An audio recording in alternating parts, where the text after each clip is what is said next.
This is AV SuperFriends Off the Rails, an almost regularly scheduled open discussion on audio and video in higher education. We'll sound off about our most brilliant ideas, our dumbest mistakes, and everything in between. And because this conversation will almost certainly go off the rails at some point, we'll end up covering just about everything else. And now, the AV SuperFriends. For May 14th, 2021, it's the AV SuperFriends Off the Rails. Welcome back, everybody. Time for another Friday afternoon podcast adventure with the AV SuperFriends. My name's Chris Decter. I'm joined by Larry, Mark, Jamie, and Justin today. And we are going to hash out the ever-popular, what's the phrase, Mark? The age-old question. The age-old question. Age-old question. That's what we do here. Of professional development and training and all that fun stuff. We're also going to talk about some non-standard UIs in our AV systems. But first, that's a tease. But first. Quick follow-up to something we discussed, I want to say 3 shows ago. We discussed a survey from university administrators saying something like only 30% had plans of kind of maintaining this idea of distance education in one way, shape, or format. And we think that, well, maybe it was a poorly written survey. Maybe they asked the wrong people, because we were all a little surprised, because it seems logically you'd have probably flip that around, and maybe only 30% of schools aren't going to do some sort of hybrid model, distance ed, something or other, because that's been the way of things the last 18 months. So anyway, have a related survey now. This one's from Inside Higher Ed, but this survey was of administrators, faculties, and most importantly, students. And they asked functionally the same question. So the survey included responses from 772 faculty, 514 administrators, and 1,400 students. And they asked what their thoughts were for preference of academic delivery, class delivery model, that sort of thing. And it was like 73% said, yeah, we want some format of online, whether I do all my classes online or I take some classes online and some in person, or some have a hybrid model where they're being taught to both formats simultaneously. It seems students, anyway, are pretty much all on board with this is convenient as all get out, and I would like to continue doing this. So, the perfect trap. The perfect trap has been laid. They asked their paying customer what they prefer to pay for. Exactly. That's what I say. The trap is there now, and the bear trap is out there, and the students will just come walking right along in there. And, oh, you want this? Oh, you know what? That now costs you 77% more. Well, I don't know if they mentioned tuition. I'll look into that. But it was more of just, I like the way they did some of these questions. They said, what's your preference for a post-pandemic academic experience? Take some of my classes in a fully online format, some of them, and that was like 60% or something. Take some of my classes in a combo, in-person, online. Actually, they were kind of split on that one. Like 35% were like, yeah, maybe, sort of. This one was a little generic. Have more technology use in my fully in-person courses. I'm like, well, that's not going anywhere, so I guess that's good news, but that's up to the instructor. I can't force that. And then more digital materials, more digital resources in my courses, and like 67% were all on board with that. And I think we've talked about that a number of times, that a lot of schools now just create like a course shell in the LMS for your course, even if you're not really using it. And they're like, look, put your syllabus there, put your course reading materials there, put your office hours or something at a minimum. And I think we're starting to see that more people are using it like, this is a good way to like disseminate information really quickly. Yeah. And I can just point people towards the same course shell every time. Don't have to worry about it. But what that sounds like to me is that students wishing that their instructors were more digital savvy. Like, could you please digitize your stuff so I can consume it easily? And so not have to phone. Yeah, so I can do it on my phone. Legible. So I can do it on the bus. So it's legible. Yeah, so make it legible. Chicken scratch. I understand you've been using the same. Still using? Yeah, the same transparency since 1993. Could you please at least give me a 4x3 PowerPoint? I am happy to see that even with the students, the hybrid option was the least popular. Like, I think fully online, fully in person, right? The hybrid, maybe. We might be interested in that. Larry, do you think that's maybe a function of the people who have taught hybrid either half-assed it, or they were kind of forced into it, or they didn't really put the pedagogical aspects of development into, how this should really be done, and they just kind of like, it's hybrid now, figure it out. I don't know if there's a way to really do it as well as either other option. Yeah. Like, I'm sure you can do it well, but can you do it as well as a fully online? Do this test. Fully in person. So, describe the student experience for hybrid and describe it for completely asynchronous. The person on the far end, it sure as hell looks a lot the same, doesn't it? The useful hybrid scenario I think that's going to play out is, okay, this student's sick. They're traveling for a funeral. They're going to be gone. Athletes are traveling for games. They want to be in person, but they can't be. So the substitute is we're going to have 1 or 2 people remotely joining this live class today, unfortunately. But we're going to get through it, right? That's kind of what I'm seeing play out. You can't promise an equal experience to those students. I mean, that's the key. It's better than not being there. They're not. It's either also, they're not there or they're remote, right? Yeah, it's also geared to those 100 levels. It's those classes that have 700 people in the auditorium anyway. So who gives two craps whether or not you have another 700 Jamie's dogs agree. Online? Yeah, they all agree. No 100 level courses for Anybody dog want a dog? barcology. I got a couple. I don't need any more. Teenagers. I'm getting rid of them today. They're for sale. I'll give you $100. You take all 4 for free. Yeah. Everyone just go to Twitter at Jamie's Discount Dogs and Kids. Do I have that account? Now I got to look it up. You do now. You got to go get it. But that model for that back core 100 level thing, like that's the surveillance model, right? Like here, just we're going to shotgun this out to you. Just consume it. Were. Well, I absolutely agree, and I also think, Mark, that your conspiracy theory smart ass comment earlier is right on. Also, it's another way to charge differently. Oh, it's for marketing. instance, we just saw today that like the Missouri state legislature is passing a bill to they're going to allow colleges in Missouri were not allowed to increase tuition for the last 10 years. They were capped. They couldn't go any higher than what they were, right? But they kept taking away funding. So where are they getting the money, right? So the state's answer was, well, we're not going to give you any more state funding, but you can raise your tuition. And here's how you can do it. If you get rid of your class fees, you can then pay a per course charge. Therefore, your hybrid course can be X amount of money. Your in-person can be X. So now they've opened that. So it goes back to Mark's statement where it's like, I don't think you're too far off there. I think you're absolutely right on that this is a way to make the formulas work for business people, not for the rest of us, just for business people. But I also think that there's a lot of times where, there's the time and place for some of this hybrid stuff. And I think some of the kids understand that too. Like, I don't want to go to Chemistry 101, so who gives a crap? Just do it. But I also don't want to, usually that class is at 7 in the morning. Well, I'm not going to wake up and attend it at 7 in the morning either, so what's the point? Yeah, I'd much rather have it as a video I can watch at 2 times the speed on my own time. I don't want to share your calendar. And that's why WKU has historically charged more for the on-demand classes that are recorded that they just digest online, and they've charged more for that, what we've been referring to as that ITV model where you're doing a room to a room from different cities and such. So those are actually more expensive than the regular in-person classes before COVID. I do think that the idea that Chris brought up with this particular article, and I read that survey as well, that people are finally starting to ask the students, because I'm getting real tired of seeing all this data, and it's from faculty and administrators. Administrators usually just say, administrators. It's not the faculty. Shut up, administrators. Why don't you ask the people that are paying us to be there? I mean, hashtag super fired. Well, I tell them that in meetings too, which I'm surprised they haven't been fired. I'm like, why don't we find out, like the people that we want to pay the bills want? Why don't we find that out? Because they're not all stupid. Now, some of them are, but not all of them. And we might find out that the vocal they ones have a better idea of what be. We should offer than we do. Yeah. Well, if you look at are they not the clients? Are they not the customers?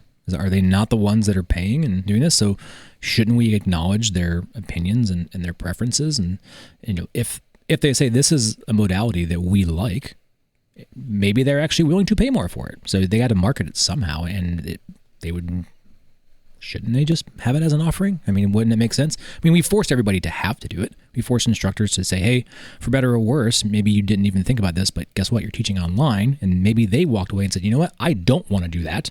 And so let me focus on my in-class experience, and I don't want to offer that. And they can specialize. And I think it's not you have to do it all. There can be both sides of this, and let the in-class folks who teach that, who want to specialize in that, do that and offer that. And that is an experience that students can pay for. They know, like, hey, this is a really good whatever level class it is. This is an amazing instructor, and they're known for that. Let them thrive in that. Don't force them to have to water down that experience to everybody else. And Mark, to that last point, one of the things this survey asked was, how do both students and faculty, again, it wasn't just admin, it was students and faculty, how do they feel about online learning generically, in the larger sense, after having gone through several courses this way? And like you said, for good or for bad, maybe some people were, well, everyone was forced into it, but some people took to it and really liked it and others didn't. But on both sides, it was interesting how close it was.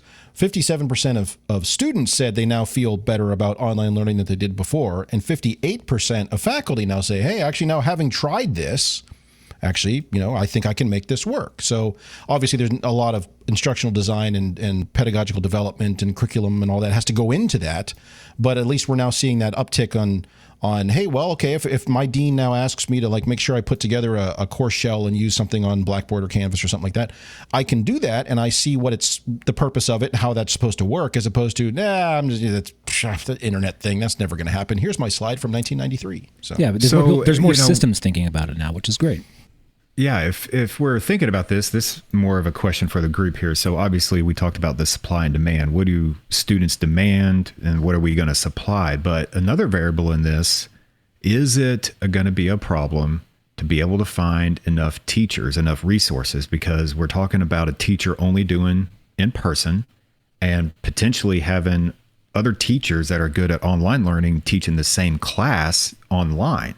So are you going to have contract teachers, 1099 people that are you have to contract out to deliver that? You see what I'm saying? Well, we talked about that. That's the rise of the whole freelance instructor and your gig economy, the gig economy thing. Mm-hmm. And that you are seeing that. And my wife does that. So is a student willing to pay the same amount for an adjunct versus a professor? They do now. Yeah, versus they don't a tenure. So they don't know. They don't know. Absolutely, they have no idea.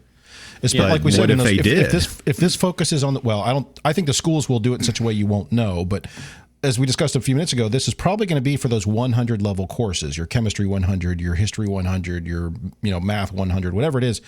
And you're just going to sign up for one of the 6 sections offered. And what you may start seeing is a section saying this one is online or this one is hybrid and this one is in class.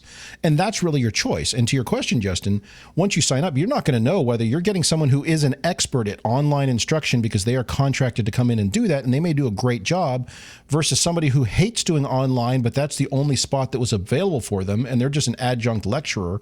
So it's basically teach this class or nothing, and they're going to do it. And it may not work all that well, but as a student, you're going to pay the same or more. Well, actually, what they'll do is they'll just take your convenience fee that you guys do, and they'll just roll that in everything and be like, there you go, everything's hybrid. Yeah. So well, I think you're going to see specialties of that, right? Because I know in you should see now specialties. that I don't know if you will though. You are now. You're seeing industries that are, take the creative industry, where a lot of things are happening behind a computer, and it works really, really well for a digital screen share remotely. And these computers and so you think about the office hour mentality with the ability to screen share, and then you take the on-demand tutoring philosophy that's going on everywhere on the internet right now. That's the class. Here you are. You want to do Photoshop or whatever it may be. I can do drop-in tutor hours on digital content creation, and we don't have to be in the same room. You have your computer, I have mine. You're doing it at that medium anyway. Why do I need you to be in the same room as me? Well, I just thought that this survey was an interesting kind of look because it asked different people and had a completely opposite response from the previous one. So, I guess it depends on who you ask and how you ask it. But I guess, we'll see how that plays out. But I think this discussion on online and in-person and hybrid and whatever that means is going to go on for years yet. So let's take a quick break, drop in a commercial here, and we'll be right back. There's a great new digital magazine from Higher Ed AV Media found at higherEdAV.com, and we do a special monthly show where we actually stay on topic. It's a show where we try to really focus on a single topic and break it down into AV SuperFriends style. That's AV SuperFriends on topic, found at avsuperfriends.com, higheredav.com, iTunes, Amazon, Spotify, Google, and wherever else you get your podcasts from. So today's topic of discussion, or the first topic of discussion for today anyway, we're going to talk about the general larger topic of training and professional development. And where this conversation came from was several of us were discussing kind of how our various institutions encourage or discourage or pay for or don't pay for training courses and online learning and whatever might be available. And I don't know about you guys, but I'm always on the lookout for when I see those emails come through that say, hey, we're doing a webinar on this, or we're doing a training class on that. I scan through them. And if I think it's at value at all, and even if there's a slight cost associated with it, but if most of them are free, I sign up for it because, hey, on the day of, I may have time and I can put that over on Monitor too, and there may be something of interest there. I've seen your calendar. I know how full it is of those sessions. But at the other times, you may look at that and say, actually, no, I've got a lot of work to do today and I'm busy doing something else and I'm not going to attend this course on marketing things. And a lot of them are straight up sales and marketing, but some of them do lead to these larger concepts which lead towards certifications or build towards general knowledge development. And it kind of raised the question of like, what do we think of professional development? Is this something that's an ongoing or should be an ongoing use of our time? Anytime there's downtime, you should be working on it. I know, Jamie, you talked about like the entire staff there going through to work on their CTS sort of thing. And that's obviously a big goal, but is that paying off? Well, I think that encompassing this conversation, this is kind of within our world of higher ed. I mean, I think when you're outside of higher ed, whatever, but sometimes it kind of goes back to that argument we had a while back is higher ed, commercial AV, right? Or professional or not. Professional AV, sorry. But still, yeah, so we did that same thing, right? And for years and years and years, we really didn't care. We didn't care, but we had the opportunity during the pandemic we sent people home, and one of the challenges that we've had is getting our staff trained, wanting to be trained, seeking training, and or being able to have access to that training. Sometimes they wanted to, sometimes they sought it out, and sometimes they were slapped down with a hearty no, we're not paying for that, right? So it's not necessarily all just the staff's fault, right? But we had an opportunity. We're like, look, we have these folks we want to keep on the payroll, and as long as they're being productive, this was, March of 2020, as long as they're being productive, then we can keep them paid, because that was the whole gig, right? Because if your job only revolved around support of classrooms and there were no classrooms, how do we keep these people how do we keep it so they were able to maintain pay? And we thought, well, look, this is our opportunity. Let's crash course them in all of these things we wish they had time for. And the school paid for it, right? So we looked at CTS. We wanted to get them trained. We saw a lot of these manufacturer trainings and things. And some of it stuck, some of it didn't. And that's what kind of brought this up here, right? Is like, in our world, do you need it? Is it nice? Should your company pay for it? I think we're going to get to all of that here in a little bit. But it really was a situation where it is nice, but I some of the smartest, most engineer-prone people that I have ever met had no interest nor in certifications, nor were they certified in much of anything. And yet they're my mentors. You're like, you're a freaking genius. Come over here. What's your cert? And what I found out was some of them, a couple of them, like within the industry, were extremely well known. And they're just like, well, I'm not paying somebody $600 to show them that I can take a test. Why don't they come over here and show me that they can wind this transformer coil? Like, well, I think what's the goal? What's the goal here, right? And so I think that's what you got to focus on. There's certification in a lot of people's minds as the ability to have upward mobility within their job, right?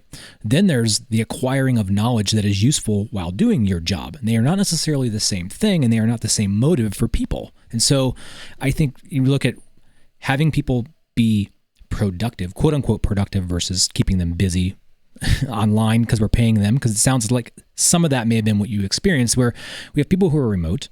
We want to make sure they're doing something tangentially related to their job. So here's some classes you can do online that is in the name of the job that you do.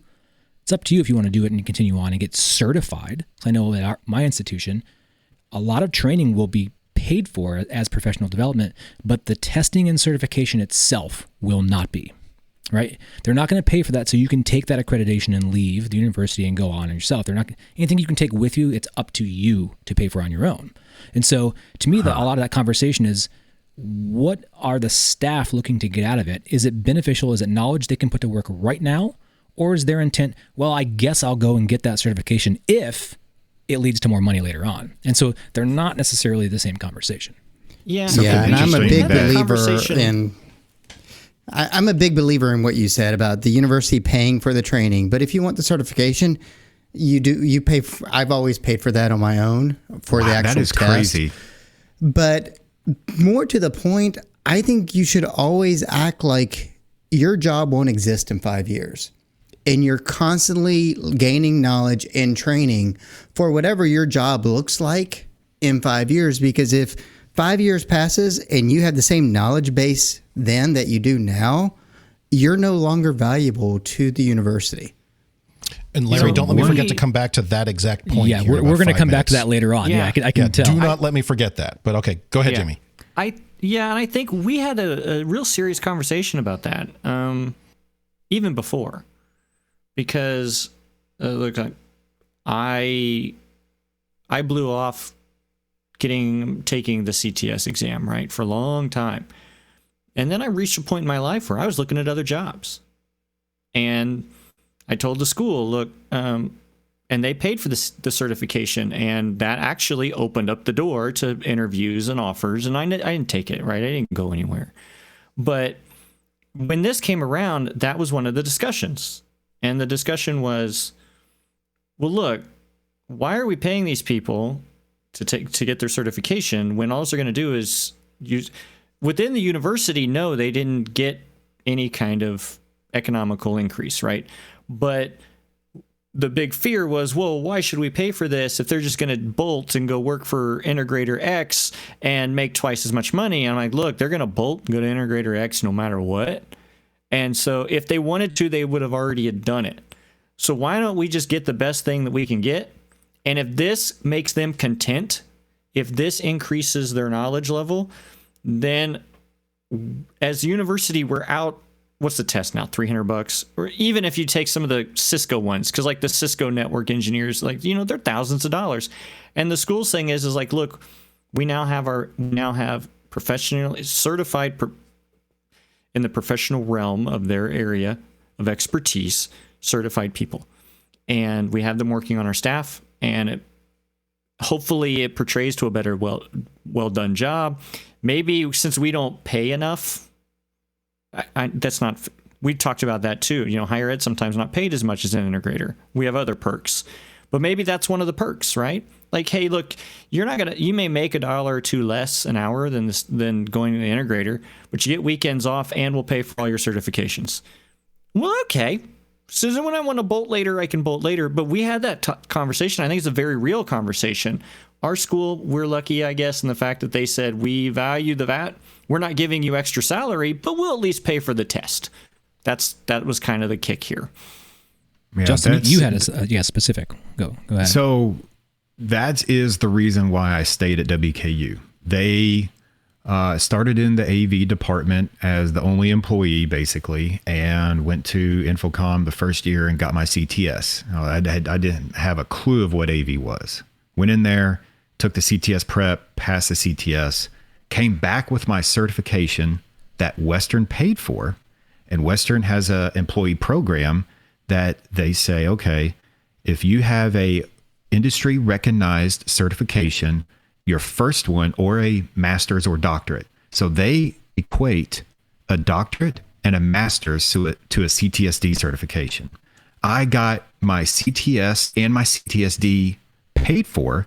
Then I got a salary bump when I got my CTS, my CTSD, and my master's. And it went $300, $700, and $900 on top of my salary that's ever gonna pay off until I quit. But is that financially responsible for an institution to actually do that though? Like, yes, because they don't pay us anything. Okay, so but there if has all to your be other staff incentives. did that, wouldn't you theoretically be paying your staff more than what it would cost for an integrator to come in and do that after a certain amount of time? No. Could they get regular cost of living increases and things like that? Wouldn't No, you be we don't have overpaying? cost of living increases. That's the problem. So we haven't got raises in 10 to 12 years. So it's a weird situation that we're in, but everybody that I know of has gotten some kind of master's or has gotten some kind of PNP or has gotten something like that to get those salary bonuses, because that all goes to your retirement. So it's financially incentive. driven motive, though. It's what it sounds like. Did you come back and be like, oh my God, my whole perspective on AV and deployment and design is completely different now. I was doing it wrong the entire time. Like, did you have some great awakening after that? I had an epiphany. So I remember the guy's name. He worked for Boeing, Shane Gachette. And he was the CTSD, or he was in my CTS prep class because he was just taking renewals. He was an older gentleman at the time, and hell, I don't know, he might be listening to this. And he opened my world up to, oh my God, you can send a VGA signal over a twisted pair cable? Like, how the hell do you do that? That's where I was. VGA and this was years ago, maybe 20 years or so. And it just dominoed from there. So as soon as that happened, that's all my life became was AV. So because WKU, right? Yeah, because WKU said you need to go get training, I went Googling, I found Infocom. It's like, hey, what the hell is this? Signed up for it. They're like, yeah, do it, man. And that's when, universities had a lot of money though too, right? So this is a different time. But I think that's because you're one of those people, kind of like all of us. So you found your passion, right? You found a passion. And I think what I run into a lot, though, is folks that do get these certifications, and then you threw out like PMP, and there's a whole bunch of them, right? And one of the things that really just chaps my hide about these is the people that don't give two craps, right? They did just take the test to get the nomenclature on their business card so that they can get their salary increase, and it did not, and they don't care that it did not. Then they don't put any effort into improving any of their work. They just wanted the letters, and that just chaps me because some of us, like I got my CTS, and I thought I thought it was a joke. I really did, because I went in after 8 years in the industry, right? That was after radio. That was just in AV, and I took this test. I missed one. I didn't do any of the prep work. I just went in and took it just for giggles. It was one of those, school paid for it, $300, whatever. Missed one, walked out. And I was really upset because the things that I thought were on the test that I thought would be important for what I do on a daily basis weren't there. Well, it's a CTS too. I mean, it's at the lowest level. I think the fact that you industry is took very it 8 wide. years later. You got to start somewhere. Jamie, you pointed out that some of the smartest people don't have any of the certifications.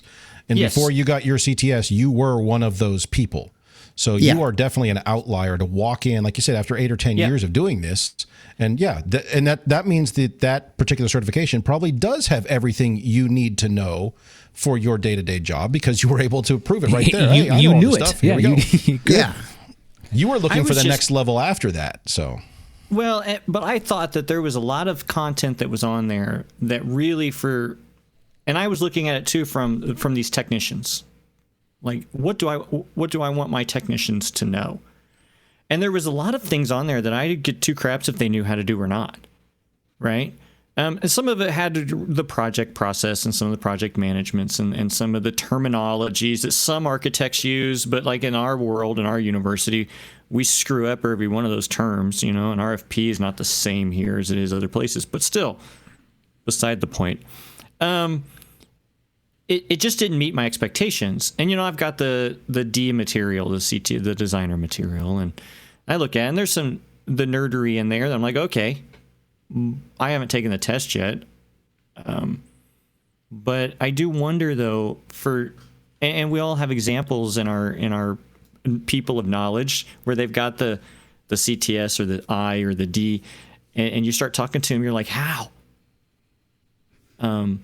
Right? Or people that run out there, I am a certified PMP person, and you've had these project managers, and you're like, how did you pass that?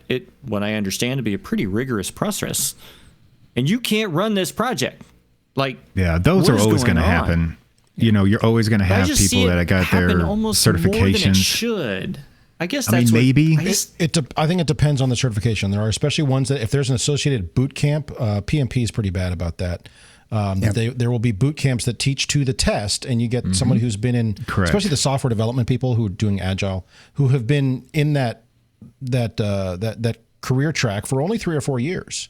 And they go through a boot camp, and they are the sort of person who can just kind of grok that material for 3 or 4 days and go dump it out on a test and pass. And you're right. But then they also then immediately go right back to what they were doing, not leveraging any of those skills. And then when you run into them in 2 or 3 years, they haven't touched that stuff in years. So that one in particular is notorious, but there's other ones out there that are like that. So, but there's also, I think some of the manufacturers are the same way, right? There's some of the manufacturer ones I've been to. I'm like, this is wonderful. Like, this has more information. This is fantastic, right? I think the first time I went to like AudioFlex, I was like, this was really good. And then I went to some other lesser known companies and went, really? This, sure. What? And you gave 20 some RU credits for this garbage. I won't name those. I might have just done one, but starts with the letter A. But I just, there's just certain things like that sometimes I wonder if some of these certifications are worth it, or if they're even worth. It's like, what did Chris say the other day? Something about LinkedIn can say whatever you want to get a job, right? Well, yeah, you can call yourself whatever you want on LinkedIn. Yeah. Is some of this just resume fodder? I'm sure some of it is just resume fodder. But let's flip it around. So we talk about our experiences in that process and accreditation. Let's look at it from somebody who's coming into an industry, and let's look at it from our side, hiring people, right? Are there accreditations and things that we agree, like, oh man, if I could find somebody that has this, they're going to be extremely useful to our organization. And like since we've talked about it, CTS. So if you had, let's call it a beginner, entry-ish, mid-level position, is seeing CTS on somebody's resume, is that valuable to you, knowing that somebody's coming in and applying for a job? Does that actually have value? I think it does, yeah. And it shows that they are willing to, get themselves educated and try, and they're applying for a job in the AV industry. So that tells you that they're just not getting a CTS in their last job and now they're going to try to be a computer programmer or something, right? Yeah. So I think you should foster people that want to get certifications and just take the L's when they happen. So for instance, a question for the group, you have that entry level person come in, they don't have a CTS, but they want to get a CTS. And then all of a sudden they're exposed to project management. They completely hate AV after that. And all they want to do is project management. Is that a loss or is that a win? In my book, that's a win, because even if that employee leaves and he works for an integrator, he's doing good. He or she's doing good for someone out there.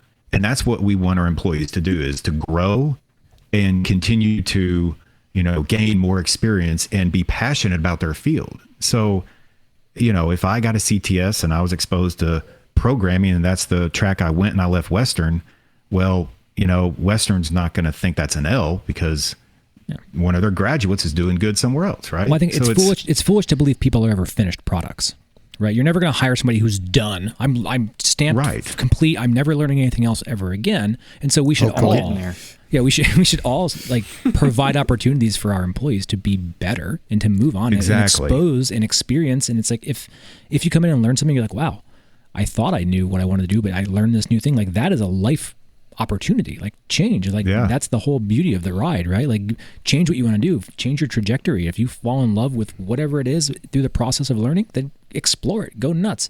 And so, but I think there's a common language. I see you wanting to talk. Yeah. Just start talking. I think to answer your question, Mark, back to what Jamie was saying, like if it was an entry level position, the CTS would be great. But the CTS is a very basic certification. And so I am much more interested in the CTSI and the CTSD, depending on what the role is, because those to me say, I've taken beyond the initial basic step and I've continued to grow. And that dedication to continue my education is what I'm interested in. I think it definitely says, okay, I'm not entry anymore. I'm definitely above the entry level. My foot is through the door. Let's move on to a bigger, better thing. But we speak as CTS as if it's this really broad thing, and there's all these millions of people who have it, but it's really not. It's pretty specialized in the grand scheme of the world. Even within our industry, Justin, you may have an idea. I want to say it's maybe 30-40% at most, and I think that's probably high.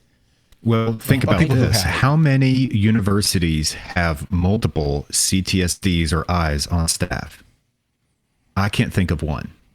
Right. It's not ubiquitous as you think it is. So, what Larry said is, I'd rather prefer related than anything. Exactly.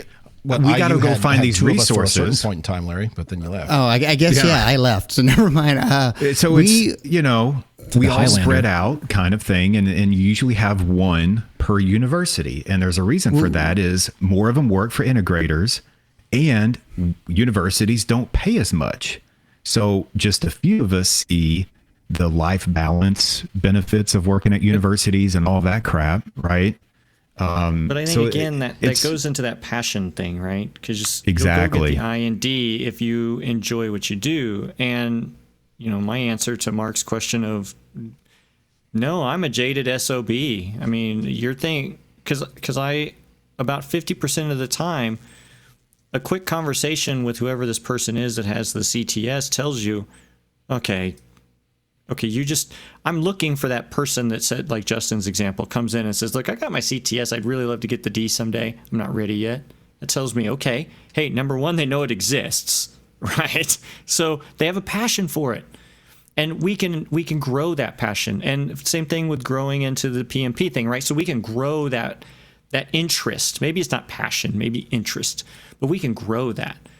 But I'm like, you guys have met them. You've talked to people. They're like, well, I'm a CTS. And you start talking to them. You're like, you don't have any idea. Do you even know what VGA is? And so, but we've met them. And maybe right now I'm a little jaded, but I much rather have sometimes the search thing for me is more of I want to talk to you. Because in 5 minutes, we can probably have a lot better understanding of where you're at. We have... I have a whole bunch of people that are Extron and BiAmp certified. Half of them are comfortable doing the actual work, right? But it says that they're certified. They went through the process. They took the test. They have the knowledge base. They're just not, that's not their thing. And I don't hold it against them. It sounds like I am, but I don't hold it against them. But I want to know, right? So if I'm hiring, if I'm talking to new people, if I'm talking to an integrator coming in trying to sell me something, have you guys had a salesperson that comes in and has CTS on their deal, and they come in and try to sell you a projector, but they don't really understand what this projector even does? Like, it's your product, man, and you're in this industry. Come on. So they're passionate about money because their last sales job they sold pools, and then this one they have to have a CTS to sell projectors. So those things are going to happen, all over the place. But if you're in the AV industry, you should promote people getting certifications and education, or Oh, absolutely. And I would say if you have a bunch of people who have certifications and you don't think they're using it, then that's probably somewhat on you to ensure they are using that and leveraging it. And if not, maybe start shoving that person out the door. So that's just my thought. And I agree. No, I think it's right on. So I do want to quickly go through, and let's keep this super quick on these. But rapid fire. So let's talk about like some industry certifications that are out there, and we kind of between the five of us cranked out a list here at the beginning. And we talked about this first one and its partners here, but CTS and then CTSD and CTSI are those. So let me back up. Are these worthwhile? What do we think? Real quick, like 3 to 5 seconds for each person. CTS, is that worth it? Yes. Yeah. Okay. Yeah. I would say we would all agree with caveats, but that's there. Jamie grunts. CTS. So let's go one step higher. CTSD, CTSI. Are those valuable certifications? I say they are. I do think so. They are, but I don't know if I value them. I don't know if I value them as much as the regular CTS, and I have a very specific opinion on it. I think they are all extremely valuable for what they are, but are they as valuable as that CTS as setting a baseline of expectation for a person? Depends on the job. Depends on the person, really. Yeah. The defined value. Yeah. If I said that CTS was worth 75% of like from 0 to 75, above the 75, I don't think CTSD or I is that equivalent higher. I think it's and I just don't rate fractions. the CTS that high. So Okay. Fair enough. I think it's the very minimum of entry level information.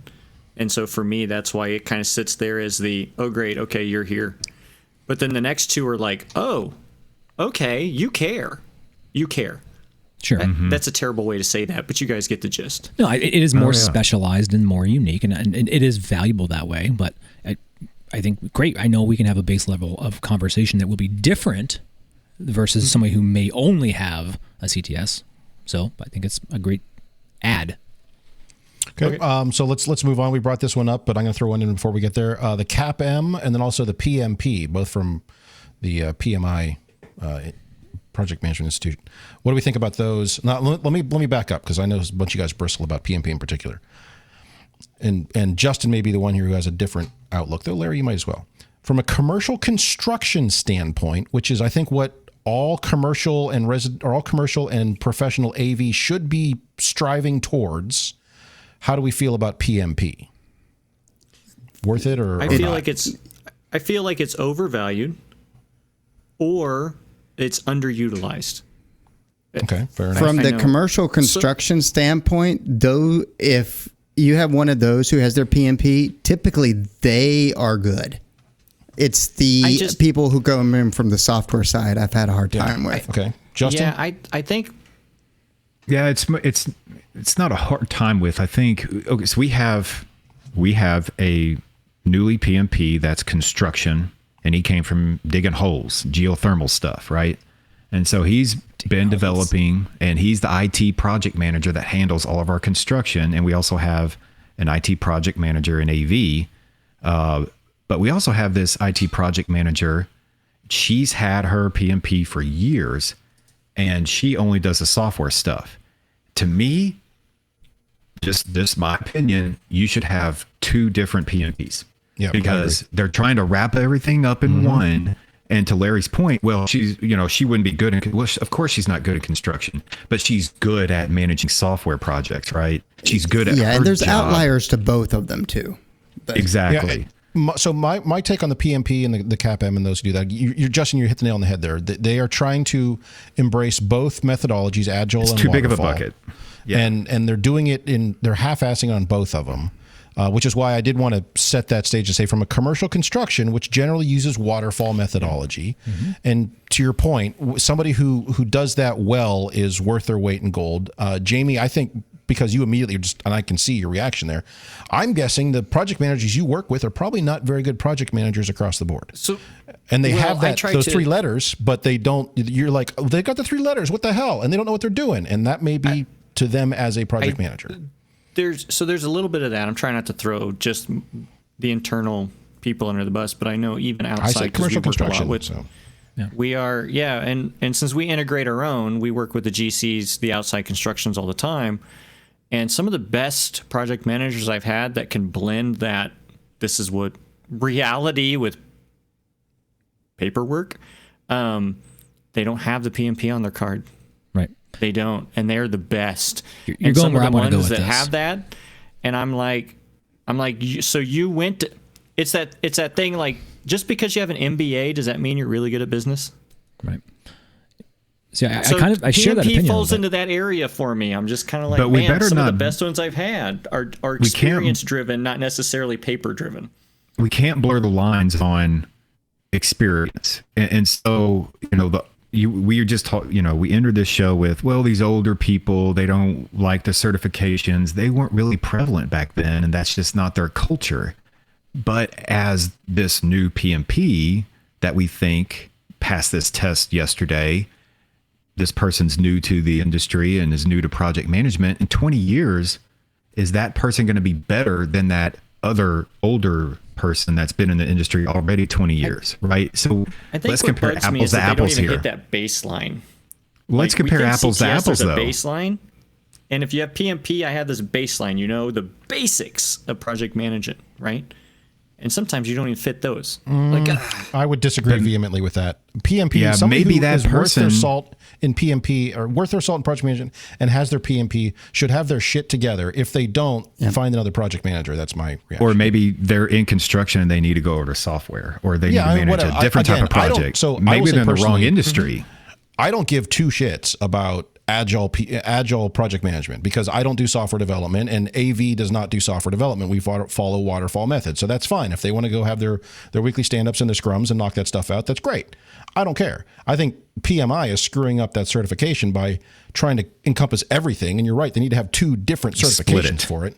But Make if more you money find that someone in way. commercial construction who is solid at their job and you see they have let me back up.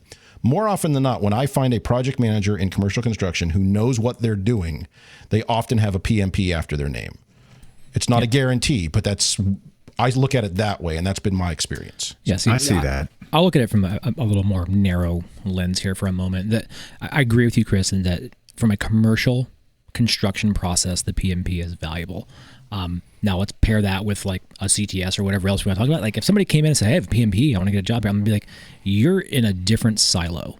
And I often see PMP put on people that are in like install thing. It's like, dude, PMP is project management. And I get understanding I how agree. to do it. And That's the wrong spot. the value for like where I'm at in the industry, I don't think it's as strong because PMP is project management for project management sake.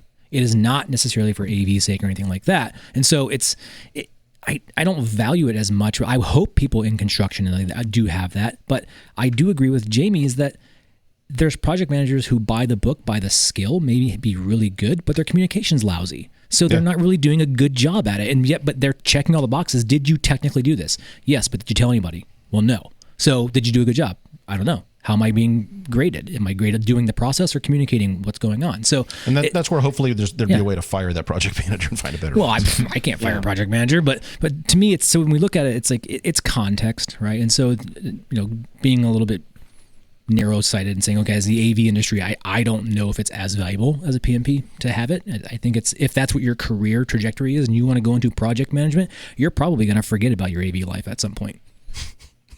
Don't forget us. All right, so let's keep cranking through some of these. What about CompTIA? And then Larry, you added in here CompTIA A+, Network Plus, Security Plus. I just added in Project Plus because they have that. What do we think in general about that CompTIA certification suite or any of those? Again, from an AV perspective, especially from a higher ed AV, we use a scenario of, hey, I'm hiring for a new technician or whatever. Somebody's coming in and they've got their CompTIA A+ or their Network Plus. If you get them, you're not going to have them for very long. I would got these personally a rank decade those ago, below CTS. and I still use the concepts in them. And so to me, it's a good baseline. Good I entry think level. A few years ago, I was really interested in getting them, in particular the network one, and it's fallen down the ladder for me. It's like, okay, maybe because so many of our products now have a better networking training protocol than that does. Well, it's perceived from the outside because I didn't ever take it, but it has. It's slipped down the ladder for me. It's not as I think if somebody only had that, was. if somebody only had that, I'd question like, is this really what you want to be doing? Like, is this where you want to So, be? Mark, when you said you're not going to hang on to them, it's because you think their interests may lie somewhere else. Somewhere and they're else, gonna come in yeah. and they're going to take your job because they're interested in technology and that sort of But thing. they'll But find they're out gonna this move is on not to necessarily something. where I want to be in the end. We it had was that just exact supplemental same for thing me. happen. Yeah. So we had a person who got their, they were managing the help desk basically for the AV department at Western years ago. It was a younger guy. He got some kind of random Cisco certification. He got all these CompTIA certifications, got this Microsoft Office certification, all this other crap. He became your boss. No, but he couldn't pass a CTS. He passed his Network Plus. He passed everything. Just could not do the CTS. He now works for the water company in town doing help desk support, and that's great because that's maybe what his brain was more targeted towards. But No, his interest wasn't in AV. Yeah, exactly. Right. He found his passion, right? So sticking with the general kind of AV concept again, what about BICSI, specifically the RCDD, Registered Communication Distribution Designer, low voltage structured cable, that sort of thing? We think that's a value? I'll go first on that one. So my dream was to get the RCDD after the CTSD. I think that would provide super value to what I do. Now, it would also gain respect of people at work. Like, wow, you got your RCDD, even though in my head, an RCDD test is about the same equivalent hardness or difficulty or whatever you want to call it as a CTSD, but I could be wrong. That's just kind of my opinion. Okay. You know. But there's anyone else like, run into there's RCDD much? Not specifically as that thing, but I'll kind of lump it in like the limited energy kind of scope of things. Jumping like, ahead in the list. I know, but I think it's similar to me in my approach. But if I saw somebody, I would be like, cool, but I definitely don't think they're going to hang around. Yeah, I actually hold more like Justin. I think I hold it slightly above CTS. Well, Justin said CTSD. Not the RCDD, but there's the lower levels of Big Cs too. Yeah, they do. I'm like, hey, look, usually this person, maybe that they've already been in the telecom industry of some sort, and they've discovered that AV is their thing, and they're making this is their move, this is their change. They've pivoted. And I actually would hold that pretty high. Well, for a new hire or whatever, we don't get very many of those because again. Usually in the outside world, that's a pretty good union gig. The RCDD, or you mean the installation side of things, the structured cabling? Yeah, a little of both. Okay, because I know with Bixby, they've got a whole bunch of structured cable specific, like installation level certs. Once you get into like, there's one called like data center designer or something like that, and then there's the RCDD. I will say from a consulting and again commercial construction sort of project, usually anybody bidding on those contracts has to have somebody on their team with that certification because it says we expect this level of general holistic approach to general structured cabling layout. So that does probably back up what Justin's saying, that like this thing in the right context is like way up there with a CTSD to the right people. Not to everybody. So you're right. If you're hiring a technician coming in to go install your structured cable in your classrooms, an RCDD, you're going to be like, this guy's this person's going to leave right quick. That's my take. On the flip side, on the flip side of all this, I think the RCDD is that CTSD level, like Justin said. It's the lower level Big C ones that I equate with CTS. It is. But I found we have one doing a lot of work in. Helping integrators in their back end. I do a lot of consulting, meaning I help other consultants and other integrators. I help this integrator out of Texas quite a bit. They have a crap ton of RCDDs down there that design AV systems. Holy shit. You want to talk about bad. And that's kind of where it's all in context, right? That guy has to be smart, but he's doing the wrong job for some reason. So having both CTSD and RCDD, that would be something in my opinion, but sure. Okay, so last one, I'm going to lump some of these together. Mark, you mentioned the low voltage electrical certification, limited energy license. I would say we would all across the board say that has value, but you're not going to find that on every AV team because while we are all generally doing low voltage work, usually the way that universities handle is there's someone on staff who has that certification, and thus we can kind of operate under that license at a state level. Now, some states don't require that. So I do know some folks that were interested in getting into the AV, and that was their actual avenue where they started doing low voltage and they went that route. And to me, like that, it looks real good on a resume. It's like, okay, I have this limited energy and I just got my CTS. Like that's like, oh man, to me, that's the perfect scenario where somebody who really wants to dive deep in this industry and is going to have a really good grasp of the concepts they need to succeed and have success right away. Like that is the sweet spot to me. Yeah. I just look for a guy who knows who a screwdriver is. Well, what's that's coming. Tool, not a drink. I think what's coming for all of this is, for instance, in Tennessee, we don't, the Rexing Consulting Group and all that stuff, we don't do work in Tennessee, and there's a reason.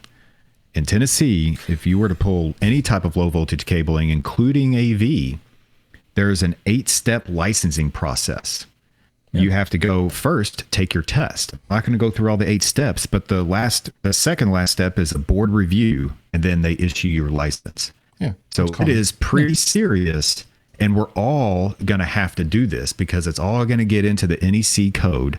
And if you're pulling cable for AV anywhere, as long as your state adopts the latest NEC code, that person holding that cable will have to have their low voltage license, period.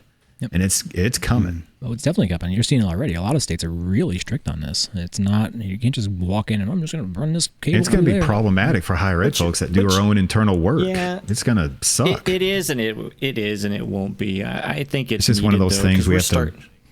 We're starting to see it's going to look pretty. Our low voltage is not so low voltage anymore. I mean, if it's below 100 volts, Jamie, that's the law. You're unlimited energy, not high. So it means all of our lights are. Well, I just ran speaker cable. The output of speaker cable is 141 volt. So it's now you're getting weird because the lab group and amps that we put in are 141 volt. Are you powering those speakers across or something? What are you doing? Oh, do they have all kinds of dip switches for input voltage and output voltage on these amps? They're crazy. Look up lab groups sometime.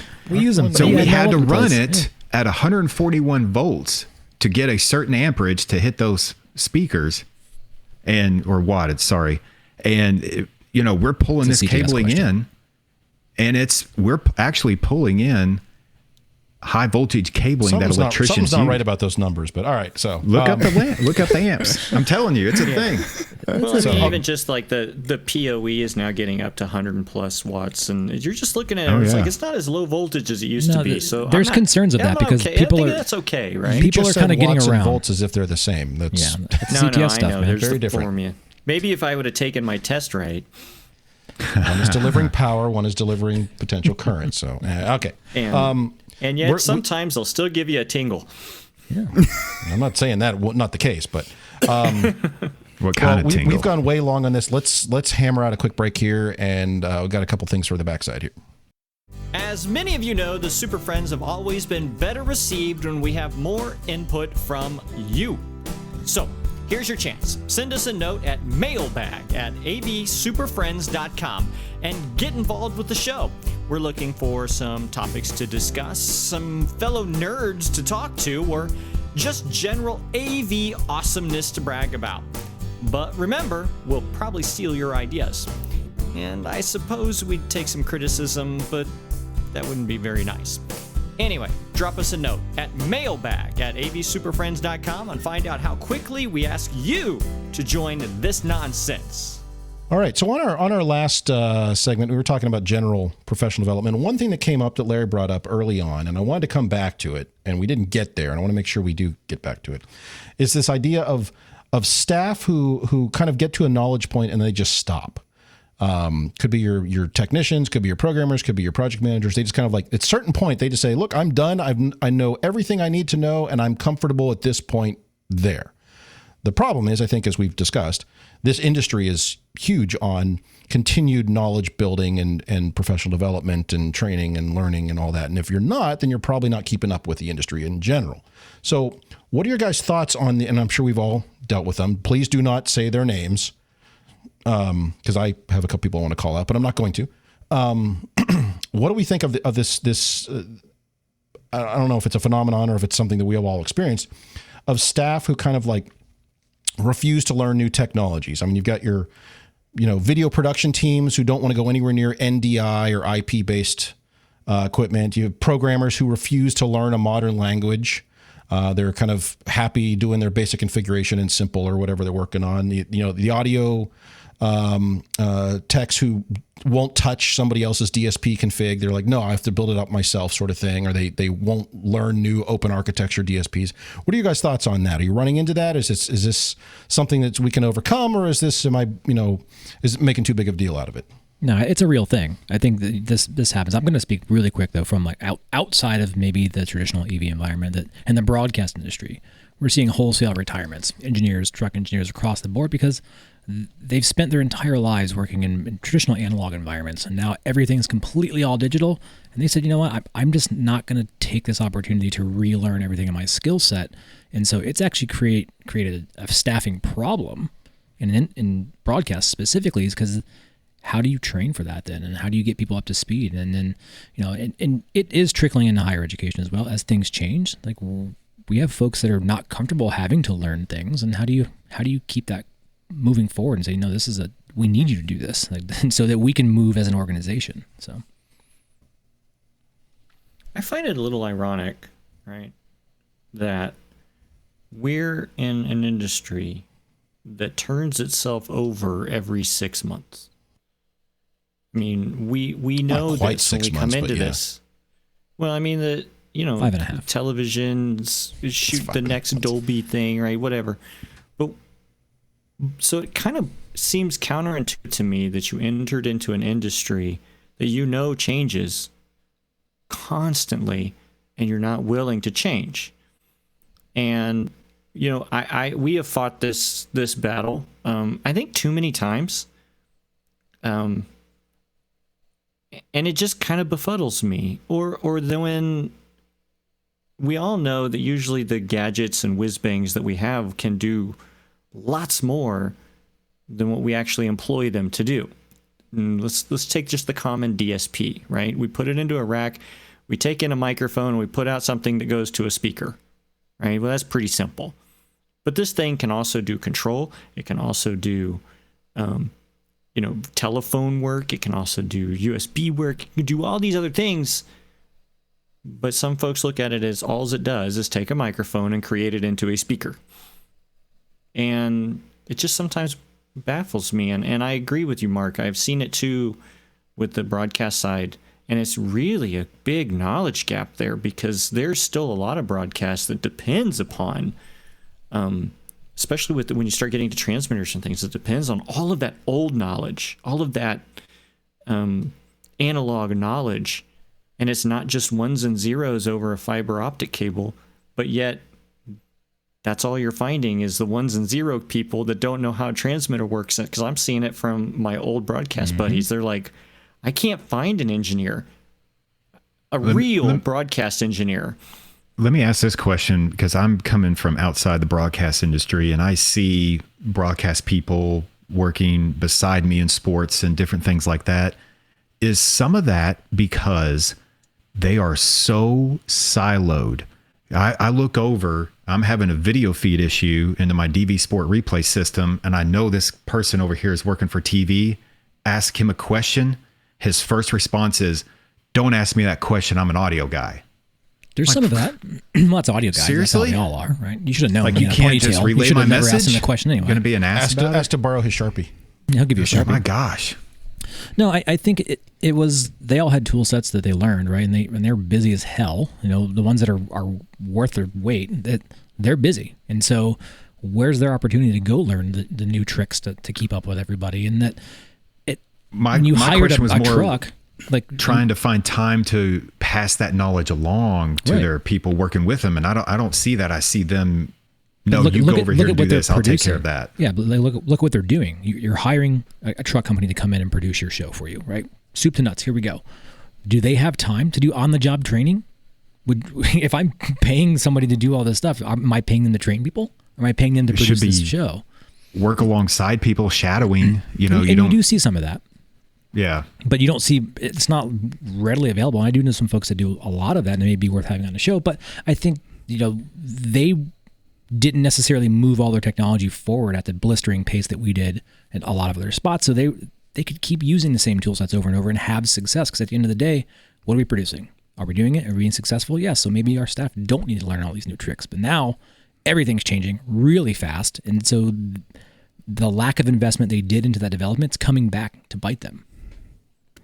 I think one thing that I've kind of shared with some of the people I've worked with at other universities who didn't value keeping up or the training is the AV industry's, one of the great benefits is that we get to kind of direct where our career goes. For instance, I've been a Crestron programmer since about 2003. It's something I get to do every couple of years, maybe when I'm lucky a couple times a year, but I really enjoy it. All of a sudden, all the skill sets I know are no longer useful in that, and I have to make a conscious decision of, in the next phase of my career, do I want to take the time to learn the new languages, or do I want to direct my career somewhere else?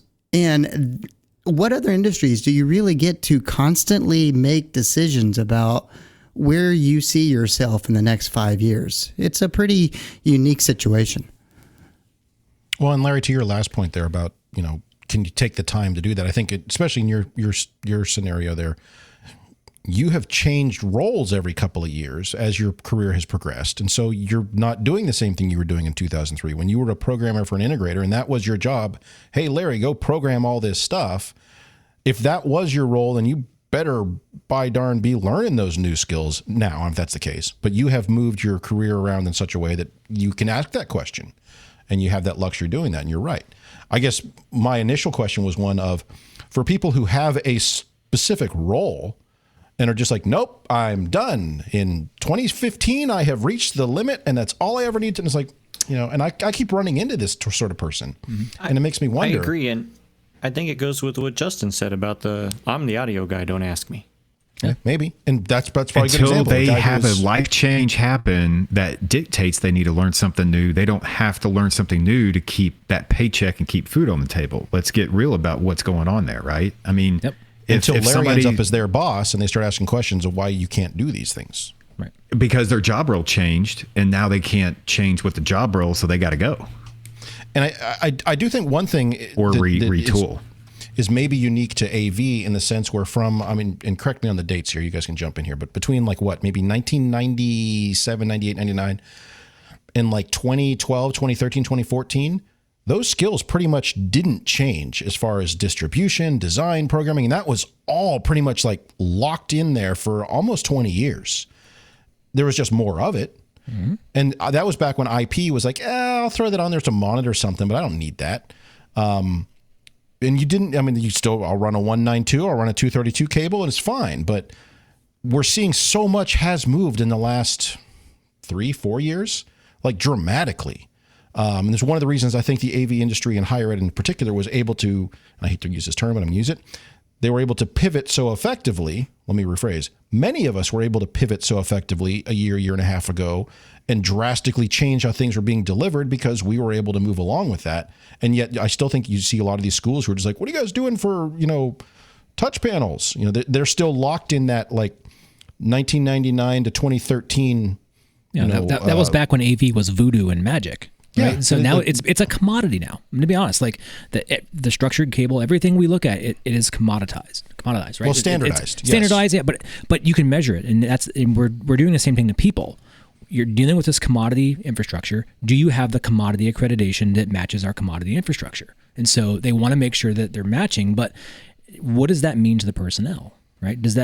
Are they reacting to that, or are they looking forward to outrun that change so that they can make sure? And there probably are a lot of people who are exactly that. I think your point's valid. They're just reacting. Oh my God, I'm doing everything I can to keep up, as opposed to I'm genuinely, Justin, you brought this up. I'm genuinely interested in this. This is my passion. I have interest in keeping my skill sets up. So when that thing does come along, I was messing with that 6 months ago. I'm good to go. Yeah, there's an as awareness opposed to of the, oh my the God, passion. what do I do? I'm going to hide under my desk and hope it goes away. Maybe this internet thing will disappear. It's going to burn off. It'll burn off. Yeah. Don't worry about it. Feed the passion. Okay, well, so like I said, I want to make sure we got to that point of the discussion because Larry brought it up early on. You have people who just don't kind of, and I don't want to be ageist or anything. I'm just mean in general, and you see it all across all age groups, but people who just kind of are very happy with what they knew and 3 years ago and they're stopped. It's a human thing though, right? It is a human thing. Yeah. But at the same time, I think that if their passion isn't there, then clearly that's a good way to identify that maybe this person's passion isn't AV. We can find someone else. So delicate conversations. Okay, so one more topic I did want to bring up here real quick. Let's kind of keep this one kind of like a lightning round. Jamie, this was your idea, so I'll turn this over to you here. But you brought up the idea of unique user interfaces. And I think we've defined that as things that are not a standard commercialized touch panel or button panel. Is that fair as a definition? Yes. If we leave it at that, okay. Yeah. And I think you brought up the idea of how have we used things like that? So go for it. Yeah. What I was thinking was that look, we dive in pretty serious on a lot of topics here. I mean, we get serious. So I was thinking, what's some fun, something that we all kind of do, and what's different and unique ways that you have controlled a system, right? not just a touch panel with a fancy picture on it. I think if you would have said you were controlling a system with a QR code 2 years ago, people would have been like, what? Really? Awesome. And now we're like, I don't want to hear another QR stupid ass code. But I wanted to hear how you feel. What did QR codes do to you, man? Yeah, it's a QR code's broken in my house. Took my TV. But I want to hear like stories of what's something cool that you've done, because like I like to use arcade buttons, the RGB lighting ones, right? That I can change the colors on. So I have a lot of these distance education rooms where I have one giant arcade button and it turns all kinds of different colors and people love it. They won't touch the stupid touch panel, but they'll walk in and slap this button and you can't break it. I mean, it's built to take a beating, and that the fact that they know when they touch it and it's green, everything's on, and when they hit it again and it's red, everything's off, and if it's blue, it's doing something else. They just know. And I know people have done some really cool stuff with that, and like I like to use those. I tried to use Bluetooth beacons once, but my securities guy on campus went bonkers on me and said that was never going to happen. Have you guys done anything weird and different? Just strange user interfaces. So I did a we pilot sometimes project. use remote controls. Is that weird and strange? That is radical. That's radical. Okay, I'll be quiet now. Sorry. Go ahead, Mark. So I did an interesting pilot project with some grad students a couple years ago where we wanted to kind of do a no-touch-ish room. This is well before the hot trend now, but we did gesture control. Trend. Right. Yeah. No, we did gesture control. So we actually developed with those the Microsoft cameras, where we actually developed a standard. Oh, the Kinects. The Kinects, where we had standard motions. Isn't it cool that they canceled that? Yeah, it was great. But they had an open API, and we were right at that point where we were actually looking at control system integration. We created a baseline, for lack of a better term, operating system that had standard gestures that were being used as a heat map. And we're using it in our traditional or our non-traditional classrooms where it's no front. So how can we use it to advance slides? How can we do it to call up different pieces? And we had some success, and it was student written. I think that was probably the most radical version of a non-traditional UI of sorts, where it was basically just based on the instructor or whoever at the front of the room, or lack of a front of a room, movement. Like, how do they actually move into space and use that to direct what content is actually doing? I've done some museums with some arcade buttons and stuff like that. But the thing that I think that fits this the closest was I did a bunch of little huddle spaces where I had hot plug detect and I had motion sensors in them. And I was actually tracking how often the power on button was hit on the touch panel, because if that was hit more than like 10 times a week, I counted the whole room as a failure, and I would go back in and fix it again until I could get it to where the touch panel was just on the wall showing the time of day and the schedule, but not most expensive to clock actually ever. be used to do anything. So I was always looking for just the passive video connector through that just gives you that, hey, there's connection. I don't want not a transmitter, just a connection. That was going to be my example. So we did thousands of rooms for Amazon projects based on CEC. There was a touch panel in there for the codec and all that stuff, and you could turn it on that way. But we had it set up in such a way so that, because everyone wanted to drive from their laptops, that was kind of the Amazon model, was BYOD. And so we use CEC and hot plug detect on the HDMI cable. So if you came in and plugged that in and your laptop was up and presenting, it would light up the whole system. And again, based on a scheduled meeting, Amazon is also very regimented about meetings being scheduled for that room. The call was ready to go. And so you would plug in, everything would turn on, the sound would switch, everything would come up exactly the way you needed it. And you push one button to start the call, or if you're receiving the call, it would come in automatically.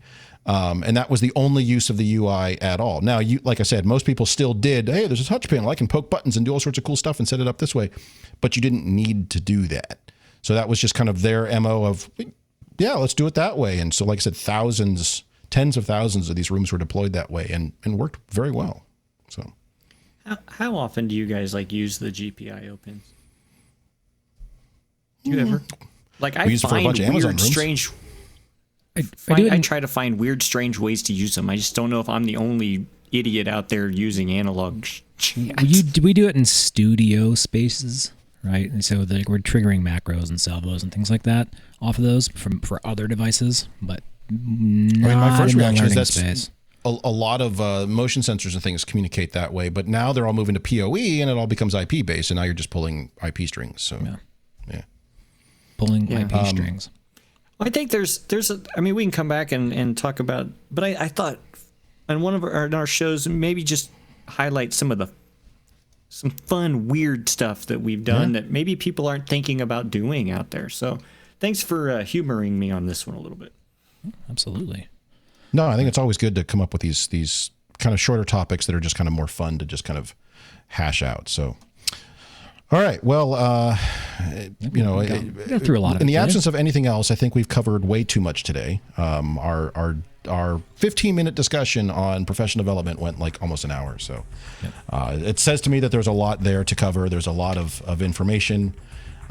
We could probably go through, in fact, we probably should return to the list of certifications and what we think of them. And I think there's some manufacturer ones we did not touch on. Jamie, you mentioned a few that are of value and others not so much. So we'll have to return to that topic at a later date.